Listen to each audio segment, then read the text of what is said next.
On this week's episode, can Godzilla demolish the competition? Are you ready for some more modern warfare? And what in the bleep is going on in Death Stranding? All this and more as we reach our next stop, the PCC Multiverse. And we're back with another episode of the PCC Multiverse. My name is Gerald Glansford from Pop Culture Cosmos and Game Source. We truly appreciate everyone out there listening to all of our great programs. But it wouldn't be a PCC Multiverse without my good friend. He is our Rodan of Humanica Media. Oh, he's our Rodan tearing up Humanica Media. You gotta check out everything going on today at humanicamedia.com, Humanica Media on Facebook, YouTube, Instagram, and so much more. It is my good friend. It is Godzilla. Excuse me, Josh Peterson. What's up, man? Gojira? Is that what it's called in the Japanese version? Joshira. Joshira. Yeah, there we go. How's it going, man? I'm good. Just hanging out, checking out all the Rambo trailer. I don't know how I feel about this, but I'll probably go watch it anyways. So there was Rambo First Blood, and now there is Rambo Last Blood. It's a trailer out there. Yes.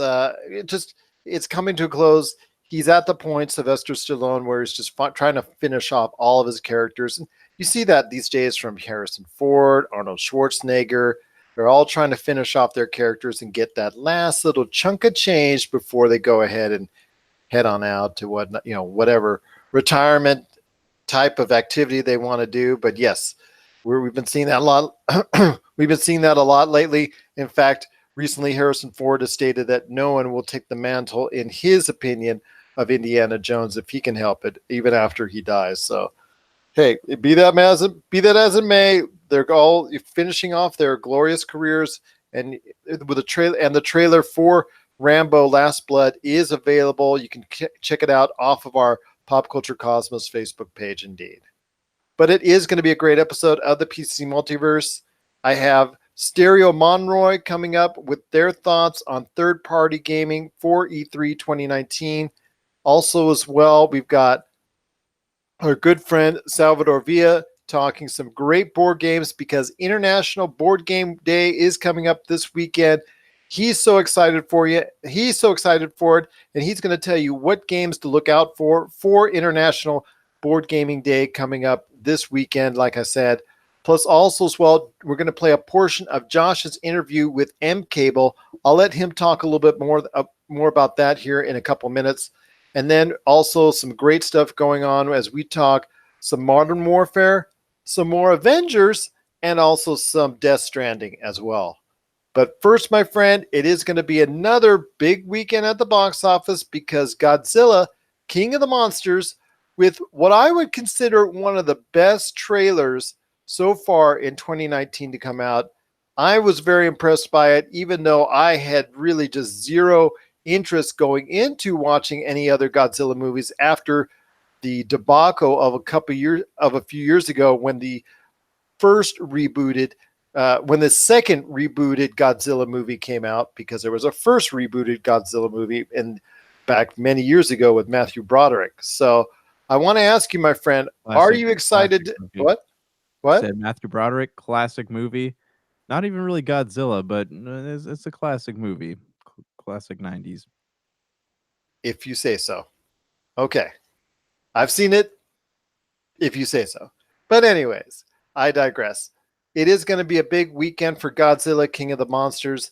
I want to hear your thoughts. Like I said, I was impressed with that trailer. It did catch me the right way, and it now makes me interested in actually seeing Godzilla, King of the Monsters this weekend. Your thoughts on the Godzilla franchise going forward? Could there be more in store for the Godzilla franchise if this does well? And could it involve King Kong? Yeah, I mean, there's already the Kong versus Godzilla planned, I think, for 2021, if I remember the release dates correctly.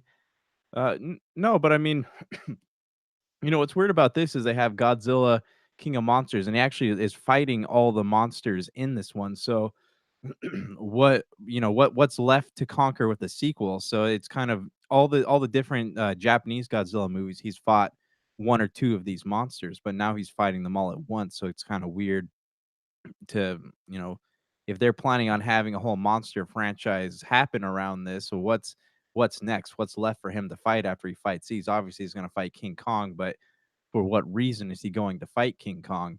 What I would love to see though is more more development of the human characters in these movies, because I remember with like Kong Skull Island was good, but they didn't really develop their characters very well. It's more centered around the big monster fights, and same thing with Godzilla, right? You had that really interesting dynamic between um what's his Aaron Johnson, I think his name is, and the guy from Breaking Bad, and they didn't really develop that at all. They were just kind of set pieces to the chaos between Godzilla and the Mothra. I think was that Mothra in that first one.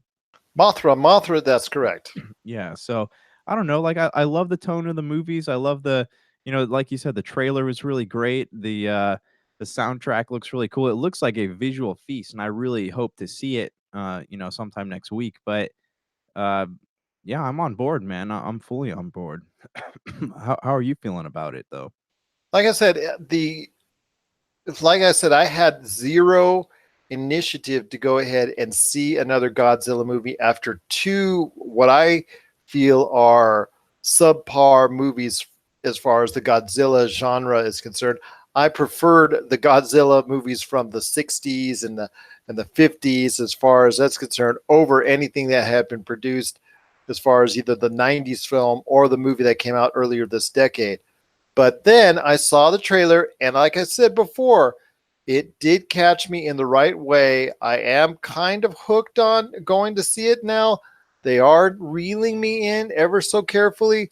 So I am interested in seeing Godzilla King of the Monsters in some form of fashion in the near future. And I think at some point in time, I think it's going to go ahead and whether or not it's going to do very well at the box office, with still up for debate.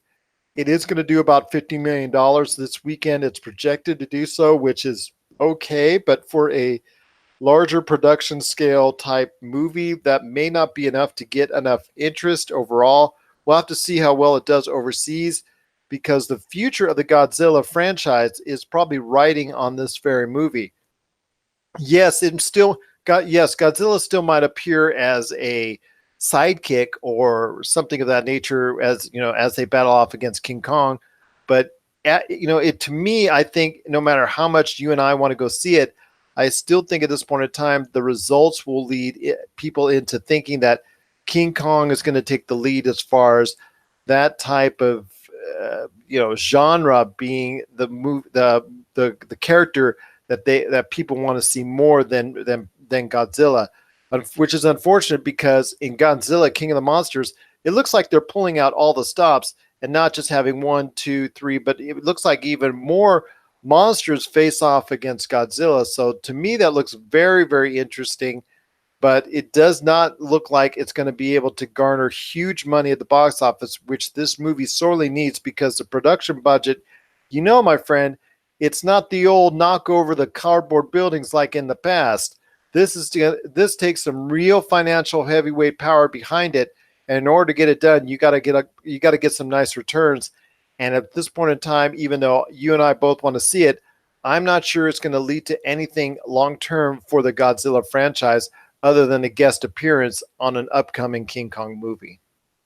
Yeah, but also, again, there's not a lot of places it it can really go to have a meaningful narrative, because they're fighting all the monsters in this one, and then they're gonna fight. They're gonna have their Godzilla versus King Kong throwdown, but Godzilla can only save mankind so many times before that story is going to run its course, and people are going to get kind of tired of it, and then that's going to create a whole string of straight to DVD things or whatever. But no, it has its life cycle. I'm imagining it's going to last 3 movies, maybe 4, and then it's just gonna go away for a while. At least that's what I hope. I hope they don't, like, do a Terminator and try to keep reviving it over and over again. But again, I don't know what kind of storytellers are out there that have meaningful stories to tell when it comes to Godzilla, but I think If they were to develop their human characters a little more, there could be a little more life left in that franchise than you and I might think.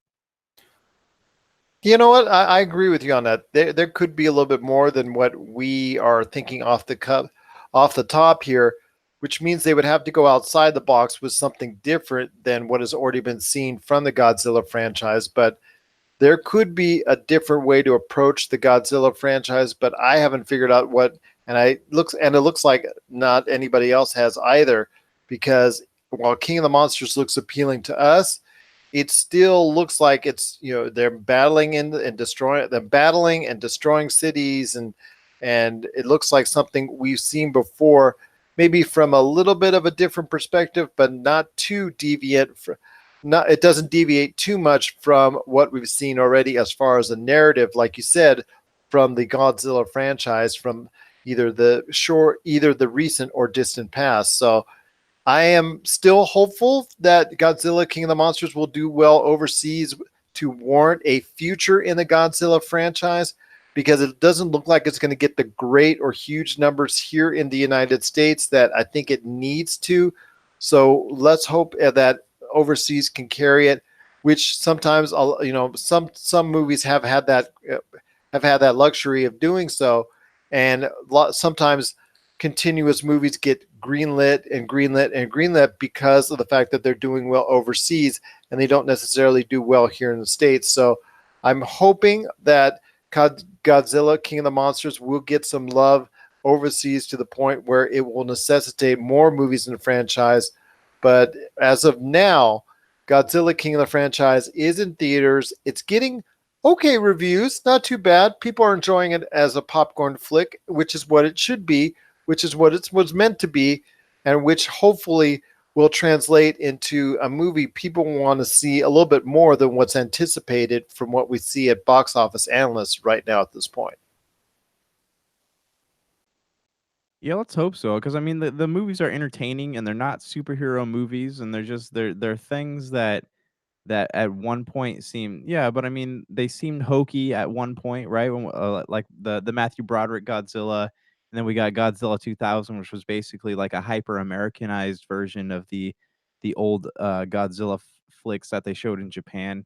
You know, there's always little kids are always going to want to watch that kind of thing, but how do you connect how do you connect the age gaps in the audiences, right? How do you have someone who takes their kid to see this movie and then have that movie also impact the parent as well, or create something that's emotionally driven that makes the parent not feel like they wasted their time going to see that movie. And I'm sure there are a lot of voices out there, like with what Gareth Edwards did with the last Godzilla to come out. I thought that was pretty good. It was okay. It wasn't great, but like it was a different spin on on a tired tale. So uh, I would hope that there are other storytellers out there that could do things with it that could be meaningful, but it's one of those things, like Godzilla is really one of those franchises that you can't just take and go over and over again in circles because it's not going to survive that kind of beating.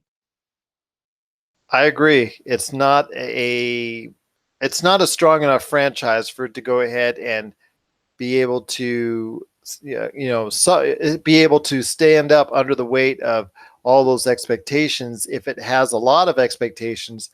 Now, I know a lot of people are hoping that this movie does well, but to me, like you said, it's just something that right now that is good popcorn entertainment. The expectations should not be that high, but unfortunately, when you have a movie with this high of a budget and it's rumored to be well above $100 million, you got to go ahead and produce. And unfortunately, I don't think Godzilla King of the Monsters is going to produce at a level that it needs to, but still, the reviews are pretty solid. And it looks like something that a lot of people, if you're just going in there for some good old fashioned popcorn entertainment, it might be something worth watching. And that's Godzilla King of the Monsters, coming this weekend, to see what it could do to demolish Aladdin, John Wick 3, Parabellum, Avengers Endgame, and the whole rest of the box office this weekend. What are your thoughts out there on Godzilla King of the Monsters? Are you running away and screaming in terror, or is this a movie that you want to go ahead and check out this weekend at the box office? at the theater.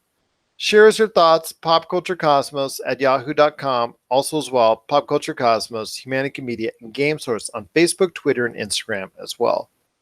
Well, my friend, I briefly mentioned the Avengers, which should still be earning hopefully right around $10 million this weekend, even though it is probably it's looking more and more like it will probably not catch up to Avatar for the all-time leader in the box office. It is just a little bit under $100 million short. You never know, could still surprise. But there you go. The thing I want to talk to you about when it comes to the Avengers is that word leaked out that at E3, the actual Marvel game that's been working on, that Square Enix has been working on, is going to be announced as a title that's called the Avengers. Avengers what? We're not sure yet, but it is going to be a title the Avengers is included in, and what when's the release date and all that. We're going to learn more of that at E3. But your thoughts on this upcoming Avengers title, which most likely will probably not be released until sometime in the fall at the earliest. Is this going to be an issue where the momentum of Avengers Endgame is long gone by that time, so the Avengers people won't have an interest in? Or is this something that because the Avengers and the MCU has had such goodwill over the course of the past 2-3 years that it's built up, that you think anything that's put out right now as far as a Marvel video game is really going to be a Marvel AAA video game is really going to do well once it comes out to gamers? Well, it's two different mediums of storytelling, I think, because people have been stoked about this game ever since they showed the trailer, what, 3 or 4 years ago. And I feel like a lot of the people who go and watch the movies aren't necessarily gamers, but gamers do go and watch the movies. So I think that it's I think it's going to do great because look at Marvel Ultimate Alliance 1, not that great. Ultimate Alliance 2 was probably more well received, but people have been wanting like a Marvel RPG that they can play with their friends for a really long time. So if that's what Square Enix is working on, which is kind of their calling card, then I assume people are going to really want to go out and play this. And I don't know if it's going to be enough to go out and like buy a console or whatever if you're someone who doesn't own one, but whether wherever the MCU is and in regards to story and video game, yeah, they're connected a little bit, but I don't think they're connected enough to really say that, oh, because Avengers Endgame did well, this video game's going to do well. Yeah, I think it's going to have some kind of effect on it, but like I said, gamers are always just looking for fun and interesting things to play. And if it's a Marvel thing, all the better because a lot of gamers are also comic book fans. So if they can get something, sink their teeth into something they're familiar with and something they can play with their friends, assuming the 4-player co-op thing is correct, and it's we don't know what kind of game it is, but if it is something that's fun and it works, then yeah, I mean, I think that it's going to do really well. And um Avengers Endgame can only help it, but I don't think that it would even if Avengers Endgame was bad, I don't think that it would have slowed sales down at all. No, that's true. But I mean, yeah, that's true. But I still think with Avengers, the only thing is it's gotta be a game that people have confidence and faith in, because outside of the Spider-Man games, there's been a lot of games within and also Lego, I should say as well. There's been a lot of games within the Marvel universe or Marvel related games that haven't fared very well with gamers once they've been released. Now, when it comes to Ultimate Alliance, wasn't there a rumor or wasn't there a confirmation or at least a rumor that a reimagined version of Ultimate Alliance would be coming back to gamers as well?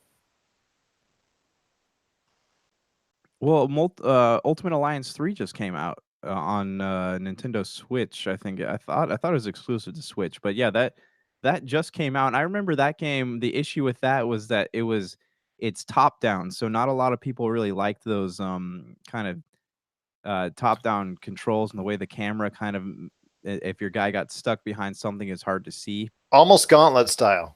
Yeah, yeah, and Gauntlet was fun, but Gauntlet was more you can manipulate where the camera goes, whereas in Ultimate Alliance you couldn't. You're just kind of stuck wherever the game puts you. So, I would love to see a reimagining of Ultimate Alliance, but that top-down style gives me a headache. Like, I have a really hard time with a lot of these real-time strategy games too. So, yeah, it'd be cool, and I'm sure there'd be an audience for it, but, moving forward, say it's like a Marvel RPG, like, it that would be rad if that's something Square Enix is working on.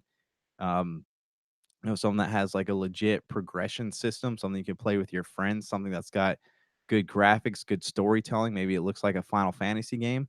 That would only help I mean, it would only help Marvel games grow as a whole. That's correct. And if it does really well with audiences and gamers alike, that it will go ahead and be something that can be counted upon, and a new franchise could emanate from there. And that would be really cool because I would love to see and love to interact with an Avengers type format. And that's something that you and I have said for a long time now has been a natural, is to incorporate things going on in the MCU and relating it over into a video game format. And yes, I understand that they've had what's the one that they is that mobile, they've had the mobile game that's been out forever that you've seen the commercials on and whatnot, and that, but that's not the same thing. This is going to be something that's a triple A produced game by Square Enix that is going to be counted on to hopefully get some garner some major interest for console owners and hopefully PC owners as well once it comes out. So we'll have to wait and see what Square Enix has in the queue for this upcoming Avengers video game. I know we're excited for it, and hopefully you will be as well. What are your thoughts on an Avengers video game? Share us your thoughts. Popculturecosmos at yahoo.com. One last thing before we go ahead and head on to a break. Call of Duty Modern Warfare. Such an original title. Yes, I know it does bring back some of the old standbys and old favorites that were, for the most part, killed off in Call of Duty 4 Modern Warfare. But the title in and of itself, Call of Duty Modern Warfare, do you think it'll create confusion? Are you happy some of these characters that are beloved are going to be coming back and making a return? Do you think this is going to be set before the event of Call of Duty Modern Warfare? And just basically overall, what were your impressions when you saw the trailer for Call of Duty Modern Warfare? I don't Because I know know. I hit you with a lot of stuff there that was Modern Warfare-ish, but just going in, what are some of your thoughts just when you watched the trailer for Modern Warfare? It looks like another Call of Duty game. It looks like Modern Warfare, kind of that same hype level that was given to Call of Duty 4 back in the day, and which it was a really fun game. But I mean, what's new? What are they bringing to the franchise that's new? I know there's some new there's a new campaign coming out, and hopefully that's going to be good because the Modern Warfare, the Call of Duty 4 Modern Warfare campaign. I don't know if you remember it, but that was fantastic. But again, like it's what is Call of Duty offering me that I'm not going to get out of Ghost Recon or the Division or something like that. It feels like that it's too much too late, and just the idea of them, doing the self-titled Modern Warfare thing, like it feels like they're trying to reboot things, but I'm not seeing any changes judging by this trailer. But what are your initial impressions of it? I personally liked it. It's more interest than I've had in many years when it comes to the Call of Duty franchise. I have had tepid interest at best when it comes to variations of the Call of Duty franchise over the course of the past few years. I am back interested once again in the Call of Duty franchise because of the campaign. Hopefully that will come with Call of Duty Modern Warfare because it includes some of the actual beloved characters that we knew from the excellent Call of Duty 4 Modern Warfare campaign. I think Activision realizes now that the Call of Duty 4 Modern Warfare was a high point of the series, and to try and get back to that, they're bringing back some of that love that they have for that particular iteration of the franchise. Again, I'm not sure exactly where this takes place. Are they retconning everything? I'm not really sure, but we're going to have to wait and see what is in the works for Call of Duty Modern Warfare when it comes out later this year in late October. So, but you know what? I'm jazzed for it. I'm really jazzed for it as of now. Check me out. Check back with me in October. We'll have to wait and see if it stays that way. But as of now, hopefully we'll get it. Hopefully we'll once again get to play through a excellent Call of Duty campaign. That is just something that I've been hoping to do so for a long time now, and I'm hoping to revisit again because I did get the reimagining of Call of Duty 4 Modern Warfare, and I enjoyed it once again. And I'm just so stoked to see anything within the Modern Warfare environment from Call of Duty that brings back so much of what I once loved about Call of Duty. Yeah, I mean, I'm down for a an attempt to return to the franchise, but I don't, right now there's so many other things that I'm trying to play through that I'm not like I'm not gonna drop what I'm doing to play it. But if there's enough enough word of mouth, enough high scores going on, enough good reviews, then maybe it's something I'll pick up and check out. But you know my feelings about Call of Duty, but I there's it's gonna take a huge shift in just in what the game is to bring me back to it. That's correct, and you know that's you're not unlike a lot of other people out there that feel the same way about the Call of Duty franchise that have moved on to other games, other parts of their lives. But hopefully, this will bring a lot of them back if it is as good as I hope it will be, and that is Call of Duty Modern Warfare coming to consoles later this year. In fact, late October. You know the time frame that Call of Duty always seems to come out, either late October either late October or early November. So it is going to be hopefully for Call of Duty players a revisiting to a era gone by where Call of Duty was at its best with Call of Duty 4 Modern Warfare, but this time drop the 4. It's Call of Duty Modern Warfare, and hopefully in the coming weeks and months we'll understand more about where this fits in the timeline, if this takes place before, if the whole Call of Duty 4 Modern Warfare has been retconned, or where this goes along as far as what place in Call of Duty lore this actually fits at. And we'll hopefully see soon at E3 2019 from Activision more on Call of Duty Modern Warfare. What are your thoughts out there? Are you excited about Call of Duty Modern Warfare and a revisiting to that great era of video gaming in 2007? Are you excited to go ahead and revisit with some of those characters that were such a major part of the Call of Duty franchise and helped Call of Duty become the juggernaut that it has come to today? Share us your thoughts, popculturecosmos at yahoo.com. Also, as well, Pop Culture Cosmos, Humanica Media, and Game Source on Facebook, Twitter, and Instagram as well. Well, coming up next, we've got a little taste for you as far as an interview Josh did with Empower Cable. Josh, can you tell me a little bit more about it before we head into the break? Yeah, so I chatted up the CEO of M Cable, or they make they make this HDMI cable here, and it's a HDMI cable. It's actually got a little tiny computer in it, and it's got so much processing power going on in it that it requires USB power to use. But so I've been using that, and we had an interesting conversation about the science of HDMI, what makes this one so special, what goes into making an HDMI cable, what it's supposed to do, and how, when you're at the store buying these copper plated ones that you're kind of getting ripped off. So it's an interesting conversation. He's very passionate about what they do there, and I would definitely recommend giving it a listen. I'm gonna put some video stuff up of it soon, and yeah, just check it out. It was a fun conversation for me.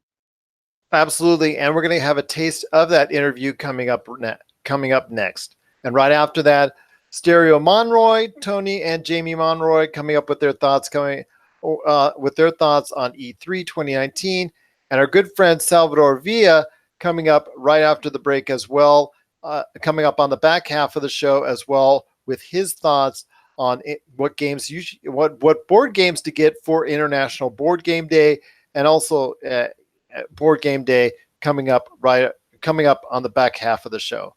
This is the PCC Multiverse.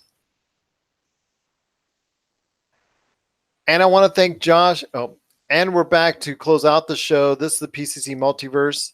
Want to thank Salvador Villa, Tony Monroy, and Jamie Monroy, plus also as well Josh. I want to thank you for conducting that interview.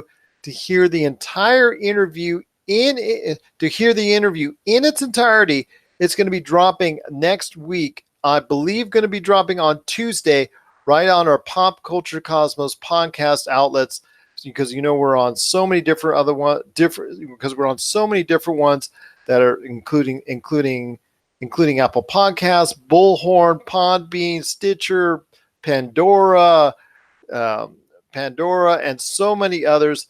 Check us out, like I said, on any one of your favorite podcast outlets on Tuesday, where you will catch Josh's interview for M Cable with the CEO of M Cable. Also, as well, like I said, want to thank Salvador Villa and our good friends Tony and Jamie Monroy for stopping by on the program. If you need a listing where we're at, because we're on so many different radio stations and we're being played every single day on the radio, check out our listings today, Pop Culture Cosmos on Facebook, where you'll also get a listing of many of our over 30 different podcasting options, some of which I just mentioned as well. Josh, I know you got a great thing going on with Humanica Media, so share the goods, my friend. What is going on with Humanica Media? Content's been slow this week, man, but we'll have a new episode going up tomorrow. We're talking about historically, who would we hang out with if we had a time machine? We go back and hang out with any prominent historical figure. So that one gets a little interesting. But yeah, just keep in June and July we'll have some cool things rolling out. So just keep paying attention to our Facebook pages and our Instagram pages, and you'll know more stuff when we do. That's Humanica Media. That's Topic Ocalypse. That's going to be available everywhere you can find a podcast outlet. That's going to be anywhere you find your podcasts. All right, my friend, before we head on out, I want to hear your thoughts on this crazy deal. When I was talking to Douglas Hoyabu the other day at Retro City Games, and also as well his awesome wife, Nicole Galgazian at Retro City Games, I just wanted to say this, man. We talked about it. I was asked, "Did you see the Death Stranding?" I think I was asked, "Did you see the Death Stranding video?" And I said, "Yes, I saw the latest Death Stranding video." And what they should have asked me was, "Did I understand the latest Death Stranding video?" And I can clearly tell you, my friend, I am so confused. The only answer I can give anybody out there as far as the latest Death Stranding video, which is available, you can find it on our Game Source Facebook outlet, is that it's Kojima. It doesn't have to make sense to you now, and may not even have to make sense to you later, just as long as you have fun playing through it. And this looks like definitely it's going to be another wild journey through a whole lot of just fantastical things that only Kojima can deliver upon. I don't with Kojima, I don't think that things necessarily have to make sense. As long as Kojima is known for delivering a cinematic game. You get your visual feast, you get your hopefully smooth gameplay, and then people talk about it for years. Look at a lot of this, like Metal Gear Solid doesn't make sense at all. Silent Hill, his version of it didn't seem to make sense, and then this game doesn't seem to make sense, but maybe it will. I hold him in higher regard than I hold Nomura, who just kind of throws lines of dialogue at you and says, "Well, this is the way it's going to be." So, yes, I did watch the trailer. I watched all 8 minutes of the trailer. Didn't understand a single thing that was happening in the trailer, but I'm intrigued enough to go play the game. It looks hopefully it's not just a walking simulator, but obviously there's some kind of emotional ties there between Norman Reedus's character and the girl, and there seems to be a little bit of combat. But does that combat take place in a time warp, or does it take place out in the real world? Because a lot of it just looks like you're running from one place to the next. So I don't know, man. Like I'm intrigued. I want to play it. It looks like a really cool game, but story wise, I don't know what to expect from it because it looks like it's kind of a mixed bag of nuts. Like, who are these characters? Who are these shadow characters? It looks like there's more than one force going to war with each other in this. So I don't know What was your initial reaction to it? How does confusion sound to you? I mean, it is pretty confusing, but there's How about, okay, I'll give you this. Huh? it was cinematically pleasing though. Visually, what did you think of it? You know what? And I'm also going to talk about Modern Warfare in this, in that visually, both of them looked outstanding. I was impressed with the visuals on both Call of Duty Modern Warfare and Death Stranding because they came out almost one day after the other. And I was comparing the two as far as visually, and we are at a point, Josh, where things are really starting to get close to a photocentric type deal where it is really, really good. The bar is being raised. I know we're on the tail end of the PlayStation 4 and also as well the Xbox One life cycle, but with the graphics that they're showing these days in these cutscenes and even gameplay for that matter, but especially the cutscenes, it's just truly amazing of where they're getting at. Yes, Death Stranding was confusing to follow, but in a good way. It was fascinating to watch. It's to me, it was just like they're throwing all this different imagery in there, and whether or not it works, it's going to remain to be seen. It will remain to be seen, but it just right now the way it's centered out, you're not sure what to make out of it, but my goodness, it's still so much fun to watch, and it's so enjoyable to look at, and it still makes you want to go ahead and be a part of it, even if you can't really figure it all out. Yeah, yeah. I mean, they showed you enough of the game to make you go, "What the heck?" But here we are. We're talking about it, right? We're intrigued about it, and it's given me enough to want to go in and play it, but not enough. It doesn't. There's not enough there that's frustrating enough for me to go, "Oh, I'm not going to play this. This just looks like a walking simulator." Because they showed so many different avenues of gameplay available in this game, but who knows, man? Maybe when it comes out, it could be like one of those Assassin's Creed situations, right? Where you think you're getting a medieval combat simulator, and all you're really getting is something that does a lot of time jumping. So who knows? Who knows? But at this point, I do still want to play it. Oh, no question, and so do I. Just because, like I said, it might be down a rabbit hole I'm not sure about taking, but you know what? I'm still going to take it anyways. Or as what is the with Morpheus, the red blue or the blue pill? That was the blue pill, right? That takes you into the Matrix. I Okay, don't remember. I don't remember. I'm going to take the red pill or the blue pill. Let me see. So, but then again, like I said, if you're interested in something totally abstract, something just really different, it is the talk of the video game world right now. It is Death Stranding, and it is going to be available November 8th, 2019. That was something that kind of surprised me because as my conversation continued with Nicole and Doug at Retro City Games, we pretty much agreed that if that's the case, remember it wasn't too long ago when they were shopping for a studio. It looks like right now that they've had this in the works for a little while, at least in some form of development. So Kojima, I tell you what, he is just someone that's so sharp, so on it, and so beloved that it just is a matter of time before you can go ahead and this is going to. Oh, I'll just what when it comes to Death Stranding, this is going to either be the game of the year or a colossal misstep of the highest proportions.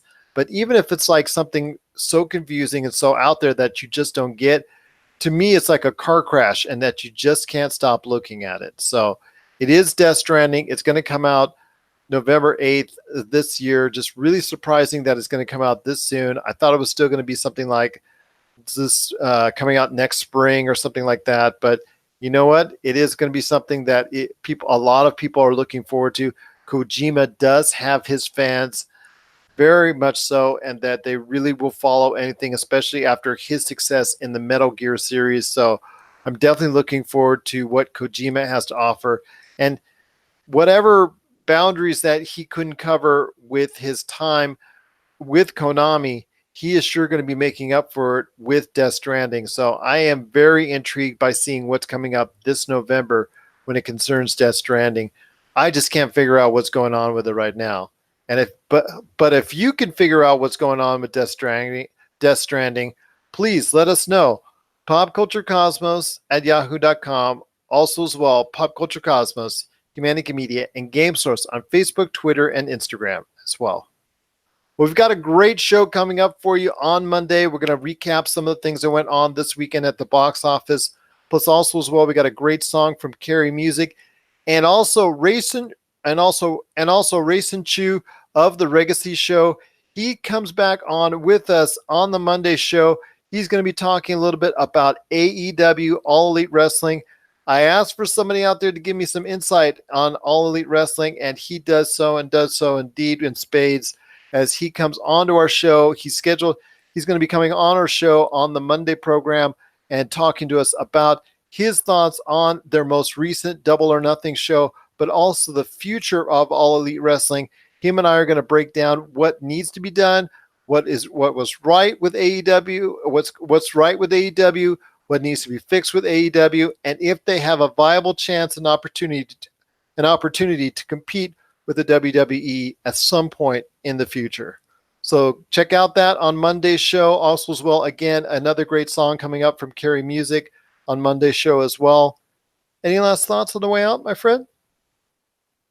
Yeah, we got to do like a fall preview for games because there's a lot of good stuff coming out here, and like gaming season is actually starting in July this year, which with the launch of Wolfenstein Young Blood. So we're gonna have to have an episode where we're doing a little fall preview in here. I'm on the last Uber Commando bonus mission for Wolfenstein 2 The New Order, and I absolutely just enjoyed my time in Wolfenstein 2 New Order. I've played both games. Haven't played the DLC, the Freedom Chronicles yet, but hopefully I'll get to that before like you said, with this new chapter involving BJ Blakowski's daughters. So I'm looking forward to getting a chance to play as them as well as they go ahead and battle off against the evil Nazis and seeing what you can do there. So I'm looking forward to getting into more of the Wolfenstein series as we go along. So yes, we will be doing a fall gaming preview, but can't start on that yet until everything gets broken down at E3, because that's right around the corner, my friend. You and Jamie and Tony and Chad will be there. So I'm looking forward to hearing what you guys have to say when it comes to E3. So for Josh Peter, go ahead. Oh, sorry. Yeah, man. Yeah, E3's right around the bend coming up. I'm excited to see all the stuff Microsoft's gonna be pushing out. Allegedly, they got 11 games coming out, 11 new IPs to come out from the studios that they purchased. So it'll be exciting to see what they have to offer. I'm excited to hear about it as well. Plus, some other things came up when it comes to E3 we talked about that we got news on as far as possible new contender in the arcade space, the home arcade space with At Games. That could be a possibility as well. Hopefully, you guys will get a chance to go down there and check it out. And then also, speaking of the home arcade marketplace, you guys got to go ahead and contact Arcade One Up. I'd love to see and hear what's coming up for them as well. They were so gracious to us at CES. Love to hear your thoughts with them, as hopefully they will be there at E3 2019 as well. So for Josh Peterson, this is Gerald Glassford. It's another beautiful day in paradise right here in the PCC Multiverse. We thank you for listening. And here's hoping you have yourself a great day.